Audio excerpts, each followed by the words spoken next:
microscopie électronique, et ici le fait que les oligodendrocytes myélinisent plusieurs fibres. Alors attention, il y a quand même une notion importante pour les QCM à retenir, c'est qu'en fait, on peut avoir dans la substance blanche, comme dans le système nerveux périphérique, des fibres non myélinisées. Et dans le système nerveux périphérique, lorsque les cellules de Schwann hébergent dans un repli membranaire des fibres non myélinisées, il peut y avoir plusieurs fibres non myélinisées par cellule de Schwann. Donc attention, que ce soit dans la substance blanche ou dans la substance système nerveux périphérique, on peut voir des fibres non myélinisées, et dans ce cas-là, ici, la cellule de Schwann peut héberger dans un repli de sa membrane et son cytoplasme plusieurs fibres nerveuses non myélinisées. Voici ici encore un nerf avec des axones myélinisés ici, et puis entre ces axones non myélinisés, en fait, vous avez des fibres non myélinisées, que vous voyez très bien. Les espaces ici, ça correspond à des fibres non myélinisées, puis celles qui sont bleu foncé, c'est des gaines de myéline. Si on fait de la microscopie électronique, on voit que la myéline résulte de la fusion des feuillets de la membrane plasmique de la cellule de Schwann ou de l'oligodendrocyte enroulée sur elle-même. Elle comprend alors 70 ou 80% de lipides, excusez-moi, c'était pas le même pourcentage dans la diapositive précédente, associé à des protéines membranaires spécifiques, caractéristiques de la membrane centrale, la myéline centrale ou périphérique. Dans les axones non myélinisés, comme nous venons de le dire, la cellule de Schwann va héberger dans ce que l'on appelle un repli membranaire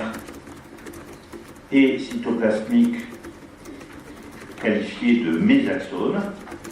Donc le repli membranaire ou cytoplasmique de la cellule de Schwann correspond à un mésaxone. Et dans ce cas-là, vous avez ici une coupe transversale à droite, ici un schéma qui vous montre que pour une seule cellule de Schwann, que vous voyez caractérisée ici par son noyau, eh bien cette cellule héberge plusieurs prolongements non myélinisés. Et en fait, pour comprendre la formation de la gaine de myéline, on peut, en faisant abstraction ici qu'il existe dans ce cas-là plusieurs cellules, mais on peut imaginer que la cellule de Schwann, lorsqu'elle forme la myéline, comme d'ailleurs l'oligodendrocyte, elle va faire une invagination dans un mésaxone très long qui s'enroule d'un seul type de prolongement, donc pour la cellule de Schwann, plusieurs éventuellement pour l'oligodendrocyte, et cet enroulement du mésaxone, un petit peu en tour de spire, va finir par faire fusionner à la fois les membranes externes et internes cellulaires pour arriver à cet aspect feuilleté qui correspond à la gaine de myéline en microscopie électronique.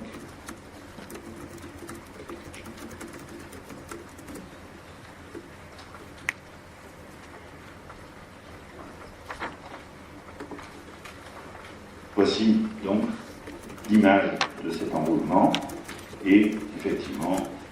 l'axone, l'allongement du mésaxone, deuxièmement l'allongement du mésaxone, puis les tours de spire qui expliquent la formation de la gaine de myéline.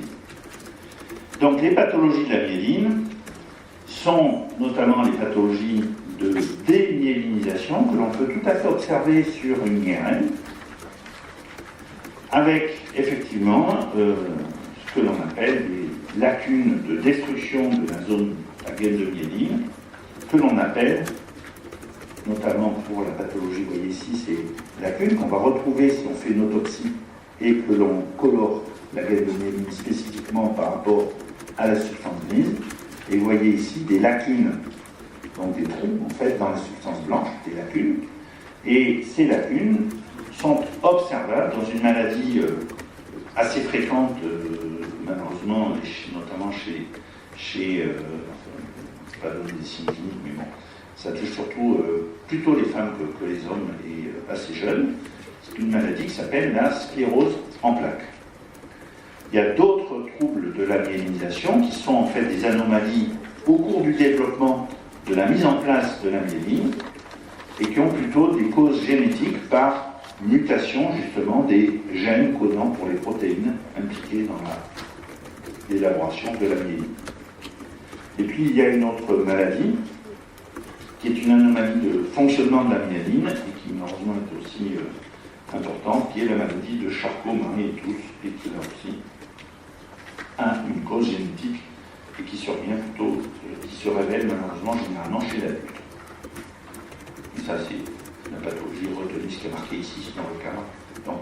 la sclérose en plaques, les leucodystrophie ou la maladie de Charcot-Marie-Tooth, une cause génétique et qui touche notamment la motricité. Les cellules microgliales sont les seules cellules du tissu nerveux dans le système nerveux central qui ne dérivent pas du neuroectoblaste et donc du revêtement neuroectoblastique. Ils correspondent à des macrophages résidents de l'encéphale. Alors paradoxalement, alors que les macrophages sont plutôt des cellules de grande taille au niveau de leur corps cellulaire, les cellules microgliales par rapport aux neurones, par rapport aux astrocytes qui sont très volumineux, ces astrocytes c'est des cellules très volumineuses, on les a appelées microgliales, c'est les cellules les plus petites globalement du système nerveux central. Elles sont issues de monocytes, donc d'origine nébulaire, qui ont migré dans le système nerveux central et résident dans le système nerveux central. Elles sont activées lors de phénomènes inflammatoires et dans certains phénomènes infectieux dans le système nerveux. Par exemple, du fait de l'expression des récepteurs au virus de l'immunodéficience humaine, c'est un site réservoir du virus HIV dans le système nerveux central, qui explique également la symptomatologie qu'avait le virus HIV avant l'émergence du thérapeutique anti-HIV. Et puis, à cause de la barrière hémato-encéphalique, la problématique qui a été d'aller détruire, et qui est toujours d'aller détruire par des thérapeutiques qui accèdent au système nerveux central, ces cellules réservoirs. Et donc, effectivement, l'éradication du virus HIV dans des sites profonds du système nerveux central, qui sont en fait ces sites réservoirs par les cellules microgliales, c'est une challenge thérapeutique justement à cause de ce qu'on vient de voir, qui est la barrière hémato-encéphalique, et deuxièmement la persistance possible très longtemps du virus dans les cellules réservoirs microgliales. Ces cellules interviennent aussi dans tout un tas de phénomènes inflammatoires, infectieux, voire tumoraux, en ayant une capacité de phagocytose, donc elles vont résorber les débris cellulaires neuronaux, des plaques de substances anormales, des agents infectieux. Elles jouent un rôle dans la présentation de l'antigène pour d'éventuelles